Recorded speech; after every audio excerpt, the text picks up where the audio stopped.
வணக்கம். கடைசி ஒரு வாரத்துக்கு முன்னாடி ஒரு பேர் ரொம்ப ட்ரெண்டிங் ஆகிக்கிட்டே இருக்குது. மகாவிஷ்ணுன்னு சொல்கிறாங்க. முதல்ல அவர் நமக்கு யாருன்னே தெரியாது. ஆனால் இப்போ நமக்கு அவரை தெரியாத காரணம் என்னென்னா, நெகட்டிவ் மார்க்கெட்டிங். இது பேர் வந்து நெகட்டிவ் மார்க்கெட்டிங்னு வந்து பிஸ்னஸ் டேர்மில் சொல்லுவாங்க. அது என்ன நெகட்டிவ் மார்க்கெட்டிங்னா, ஒருத்தர் தன்னை பற்றி தப்பாக பேசிட்டு அதை வந்து ஸ்ப்ரெட் அவுட் பண்ணுவார். இப்போ கூட பார்த்தீங்கன்னா, அவர் பண்ண தப்பை அவர் தான் அவரோட யூடியூப் சேனலை ஃபுல் ஃப்ளெட்ஜ்டாக பப்ளிஷ் பண்ணார். அந்த பப்ளிஷ் பண்ணனால தான் இப்போ எல்லோரும் every to search that particular person, அவர் யார், அவர் என்ன பண்ணிக்கிட்டு இருக்காரு அப்படின்னு சொல்லி சர்ச் பண்ணிக்கிட்டு இருக்காங்க. அதாவது அவர் முன்னாடி நம்ம யாருன்னே அவருக்கு தெரியாது. ஆனால் இப்போ வந்து அவர் நமக்கு வந்து ஒரு அறிமுகமான பேர் மாதிரி ஆயிடுச்சு.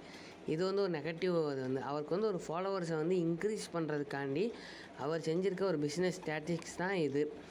அதாவது peoples to watch it making. அதாவது பீப்புள் வந்து கொஞ்சம் கவனமாக இருக்கணும். ஏன்னா அவங்க வந்து நெகட்டிவ் மார்க்கெட்டிங் பண்ணுறாங்க. ஏன்னா அவங்களோட ஃபாலோவர்ஸ்